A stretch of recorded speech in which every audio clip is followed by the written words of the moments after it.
प्रश्न बनता है, जो इंपॉर्टेंट प्रश्न है, महत्वपूर्ण प्रश्न है, इसकी प्रोटीन का नाम पूछता है। क्या पूछता है? इसकी प्रोटीन का नाम पूछता है।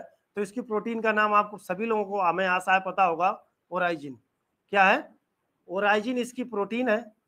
बिल्कुल क्लियर, बात क्लियर। ओराइजिन इसकी प्रोटीन है। इसके अनुसंधान की बात हो गई है। देखिए यहां से इसमें एक डिजीज लगता है,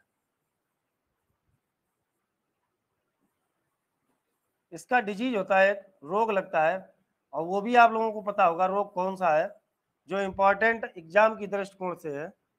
तो वो एग्जाम की दृष्टिकोण से जो इंपॉर्टेंट है वो आप लोग कमेंट करके बताएंगे। क्या डिजीज है? खैरा डिजीज है। कौन सा है आपका?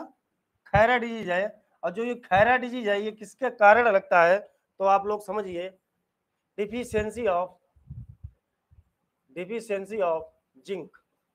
किसकी कमी से लगता है? जिंक की कमी से लगता है। आप बिल्कुल ध्यान से दीजिए, ये ध्यान देने वाली बात है। किसकी कमी से? जिंक की कमी से। किसकी कमी से लगता है? खैरा रोग आपका जिंक की कमी से लगता है। ध्यान से क्लास में आप लोग बने रहोगे, अच्छा लगेगा आपको। राजीव स्टूडियो, जिंक की कमी से, वेरी गुड।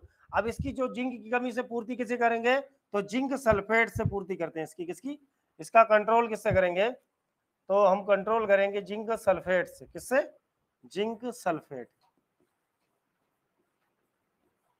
जिंक सल्फेट, जो जिंक सल्फेट होता है इसमें जिंक और सल्फर होता है। जिंक और सल्फर, जिंक की मात्रा इसमें 33% होती है और सल्फर की मात्रा इसमें 15% होती है।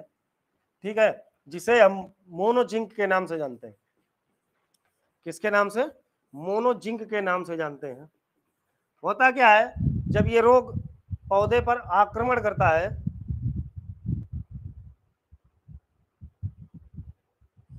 नरेंद्र सिंह पूछ रहे हैं सर, राइस में नाइट्रोजन की कमी से कौन सा रोग होता है? टुंगरू डिजीज भाई। टुंगरू डिजीज जो होता है, नाइट्रोजन डिफिशियंसी ऑफ नाइट्रोजन। बिल्कुल एक एक चीज बताएंगे आगे से। अभी आगे आ रहा है tungro disease, deficiency of nitrogen.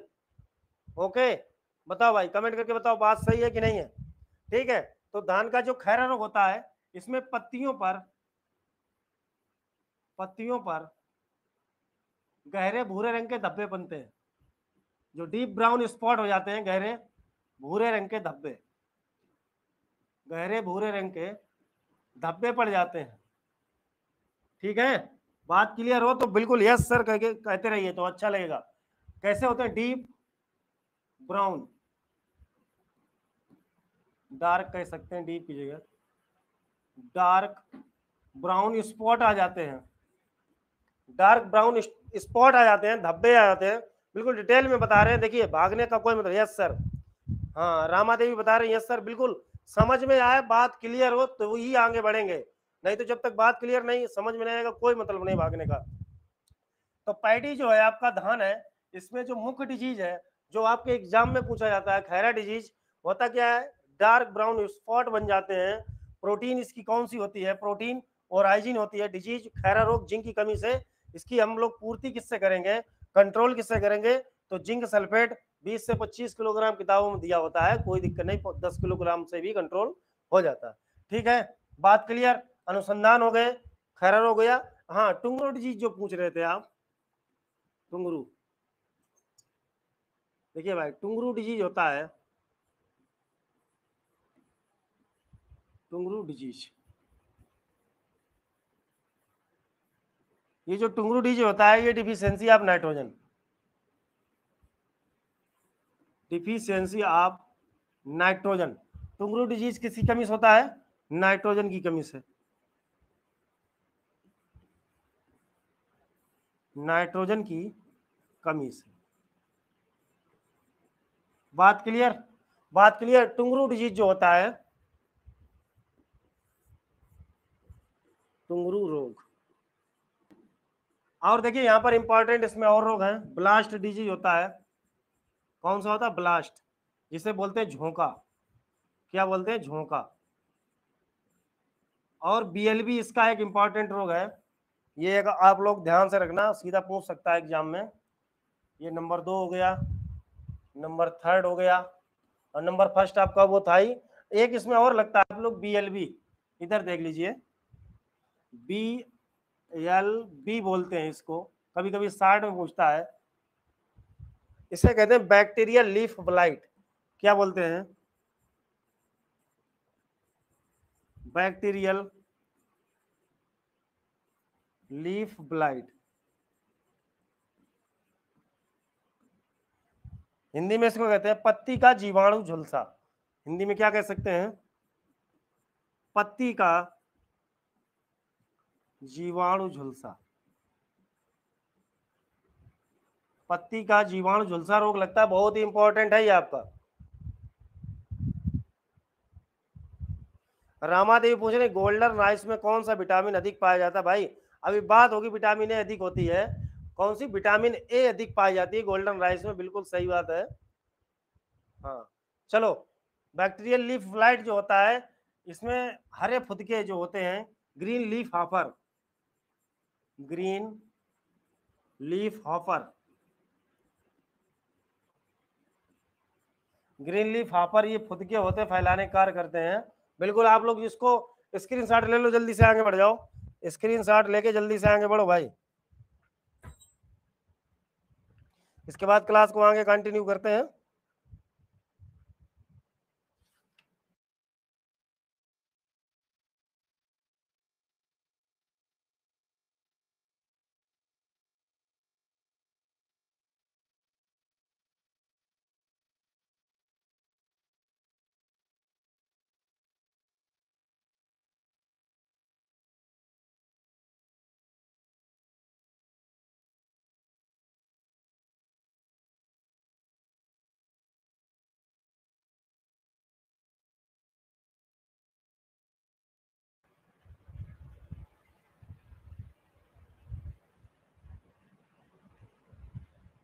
चलो भाई स्क्रीनशॉट हो गया, चलो आगे बढ़ते हैं।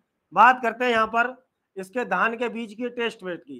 पैडी सीड जो होता है, पैडी सीड,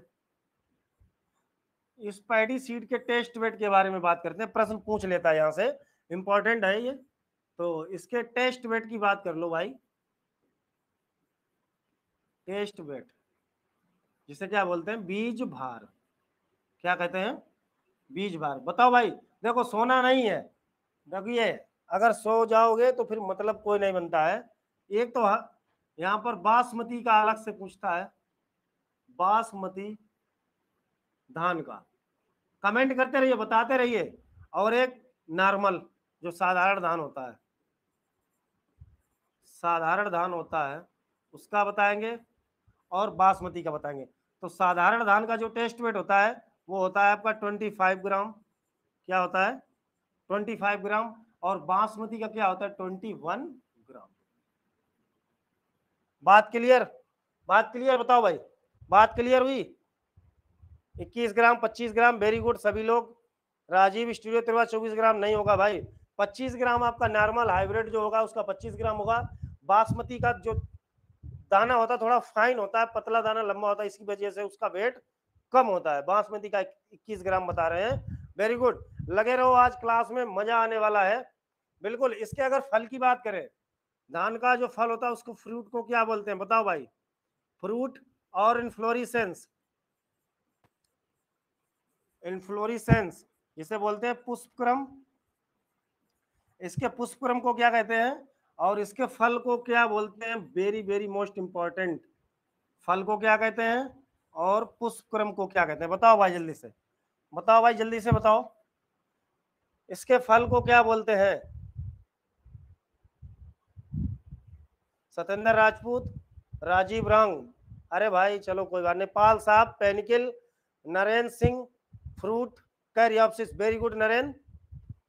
और सत्येंद्र राजपूत कह रहे हैं, Avnish Rajput Kamlepurwa, very good. Avnish Rajput Kamlepurwa, very good.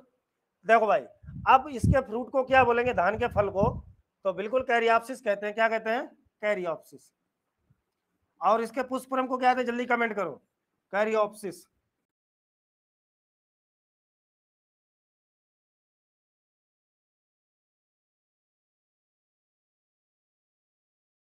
खेल रहे हैं। और ये देखिए भाई, रामा देवी यस सर बता रही हैं। चलिए पाल साहब, पेनिकिल, और जो लोग पेनिकल नहीं बता रहे हैं वो गलत खेल रहे हैं, अभी उनका चालान कटने वाला भाई, और चालान कटेगा तो गाड़ी साइड में लगेगी आपकी। बिल्कुल, तो बिल्कुल बिल्कुल टेंशन नहीं लीजिए, अमित सर के साथ जुड़े रहिए, आवाज खात्मा हो जाएगा आपका एग्रीकल्चर का। और सेम टू सेम यही प्रश्न एग्जाम में आपको 16 तारीख को जब एग्जाम हॉल में बैठे होगे तो इसी क्लास को याद कर लेना आप, बिल्कुल वहां पर टिक 100% राइट लग के आएगा आपका। तो वही कहते हैं कि जब आप लोग केमिस्ट्री पढ़ते हो, जब आप पढ़ते हो तो वहां पर यहाँ भी केमिस्ट्री है, ये भी देखो एग्रोनॉमी की केमिस्ट्री है, हर सब्जेक्ट की केमिस्ट्री होती है, और आपके लाइफ की भी केमिस्ट्री है। जो आप जीवन जी रहे हैं उसमें भी आपका क्या है, केमिकल ही तो है। कभी आज कुछ हो रहा है, कल कुछ होगा, परसों कुछ होगा आपके लाइफ में, तो केमिस्ट्री है। तो उसी में 2 लाइनें हम आपसे बताते हैं कि ना ये केमिस्ट्री होती, ना ये केमिस्ट्री होती, ना मैं स्टूडेंट होता, ना ये केमिस्ट्री होती, ना मैं स्टूडेंट होता, और ना ये लैब होती। लैब जो आप कॉपी किताबें पढ़ रहे हो वो लैब ही है, ना ये लैब होती, ना ये एक्सीडेंट होता, ना ये लैब होती, ना ये एक्सीडेंट होता। बिल्कुल मोंटी यादव, ओके सर, बिल्कुल मोंटी, बिल्कुल जुड़े रहिए साथ में। चलो पैडी सीड में बातें क्लियर। फल को क्या करें, कैरियोप्सिस, और इन्फ्लोरेसेंस पुष्पक्रम को क्या कहते हैं, पेनिकल। साधारण जो धान होता है, इधर देख लीजिए, नॉर्मल या हाइब्रिड की बात करें तो इसका जो वेट होता है साधारण, इसका जो टेस्ट वेट होता है वो 25 ग्राम होता है। इसको इस प्रकार से लिख लीजिए आप लोग। और जो बासमती का होता है वो कितना होता है, बिल्कुल 21 ग्राम। स्क्रीन शॉट लो, बढ़ते हैं आगे भाई, स्क्रीन शॉट लो जल्दी से।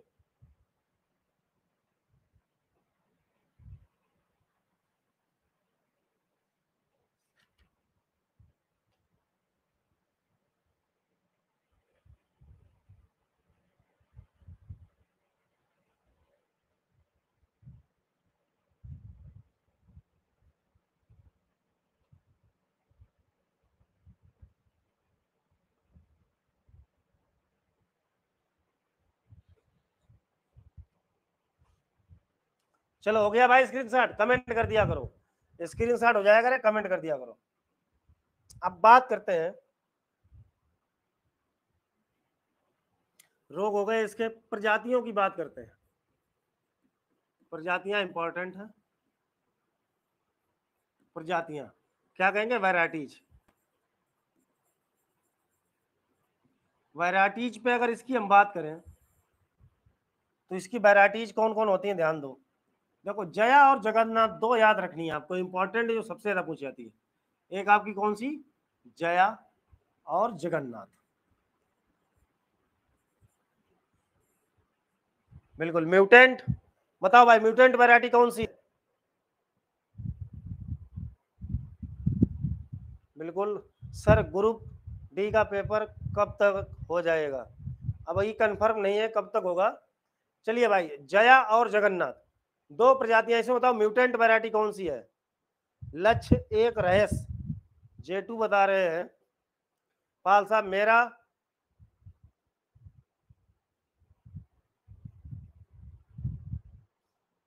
Rajiv studio Tirwa, Jagannath mutant variety बता रहे हैं।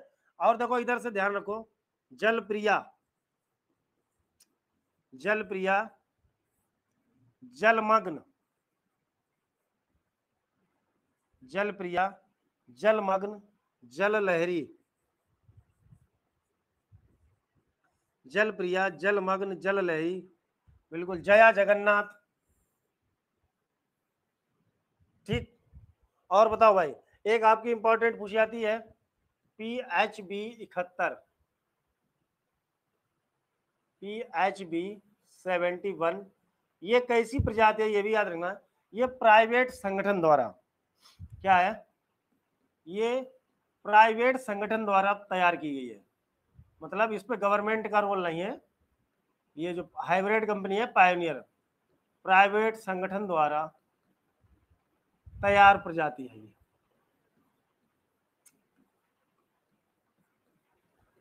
प्राइवेट संगठन द्वारा तैयार प्रजाति है। और इसके बाद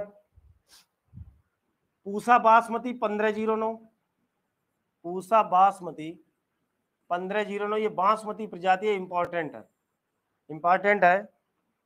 हाँ भाई नोट करते चलोगे साथ ही साथ में। हाँ जगन्नाथ सभी लोग बता रहे हैं, हाँ भाई बताओ भाई, जल्दी से बताओ। जया, जगन्नाथ, जलप्रिया, जलमग्न, जल लहरी। जल्दी से नोट करो, आगे बढ़ते हैं। जल्दी से नोट करो, आगे बढ़ जाएंगे।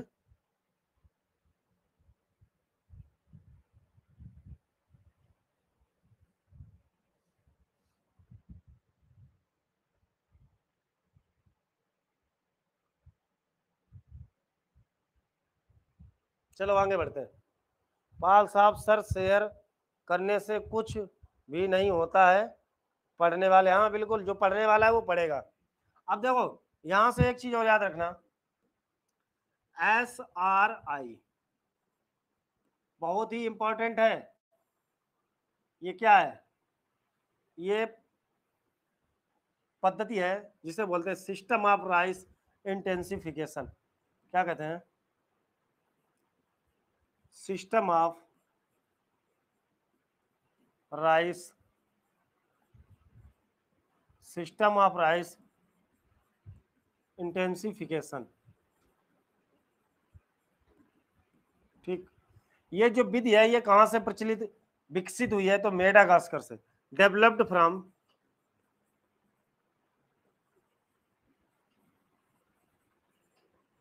कहां से हुई है?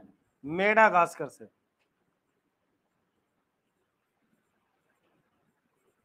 ये विधि कहां से विकसित हुई है? आप बिल्कुल ध्यान रखना, मेडागास्कर से विकसित हुई है। कहां से? मेडागास्कर से विकसित है। कौन सी? System of rice intensification. और यहां पर आपको एक चीज याद रखना है बिल्कुल, इसमें प्रति hectare, per hectare 5 kg seed की आवश्यकता होती है। 5 किलोग्राम सीड की आवश्यकता होती है। तो इसमें सीड केवल 5 किलोग्राम आवश्यकता होती है प्रति हेक्टेयर के लिए। और इसमें क्या होता है? पानी भी कम चाहिए होता है। Water and fertiliser, fertiliser and manure, सीधी सी बात, जल तथा खाद एवं उर्वरक, खाद एवं उर्वरक की आवश्यकता कम होती है, की आवश्यकता कम होती है, की आवश्यकता कम होती है। बात क्लियर? बात क्लियर हो? जल्दी से बताओ। लक्ष्य एक रहस्य। भाई आप अपना सही से नाम बताओ, कहाँ के से हो आप? लक्ष्य एक रहस्य, बिल्कुल, बहुत अच्छी बात है। आपका जो लक्ष्य होना चाहिए वो एक रहस्य होना चाहिए, किसी को नहीं पता चले। मेडागास्कर बता रहे हैं, वेरी गुड। चलो भाई बताओ भाई, बात क्लियर हुई? आगे बढ़ो। बात क्लियर हुई? मेडागास्कर से ये विकसित है, ये सारे विधि जो विकसित है, ये कहाँ से विकसित है? तो मेडागास्कर से विकसित है। और ये एक पद्धति है। और पर हेक्टेयर जो इसमें सीड की आवश्यकता होती है, किसकी?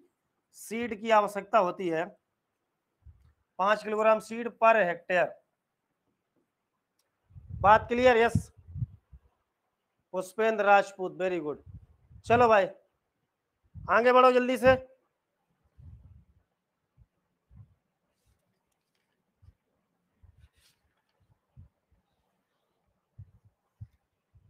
आगे बढ़ो भाई, वो ले लो इसका स्क्रीनशॉट।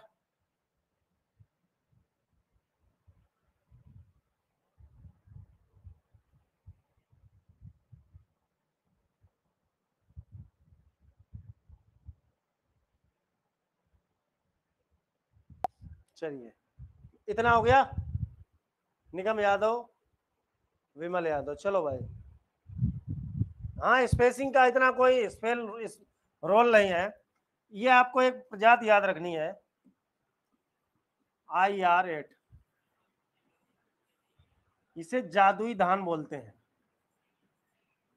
क्या बोलते हैं? जादुई धान या चमत्कारी धान बोलते हैं, इसको याद रखना है। ये प्रजाति है जो चमत्कारी धान, ये चमत्कारी धान बोलते हैं इसे। ठीक है। और जो आपकी जया है, ये प्रथम बहुनी प्रजाति है, फर्स्ट ड्वार्फ वैरायटी है,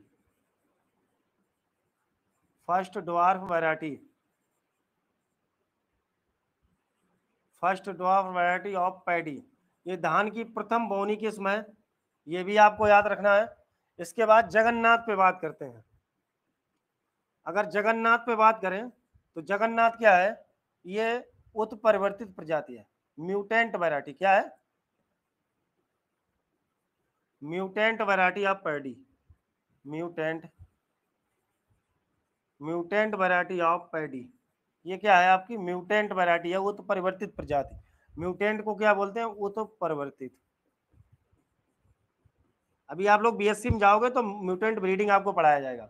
और ये ड्वार्फ का मतलब बौनी, ठीक, बौना पर, ठीक। तो जया, जगन्नाथ और आपकी IR8, ये तीनों आपको याद रखनी। बात अच्छी लगी हो तो जल्दी से एक बार थम्स अप करते रहिए भाई। अगर चीजें अच्छी लग रही हैं तो थम्स अप करते रहिए भाई जल्दी से, हमें भी पता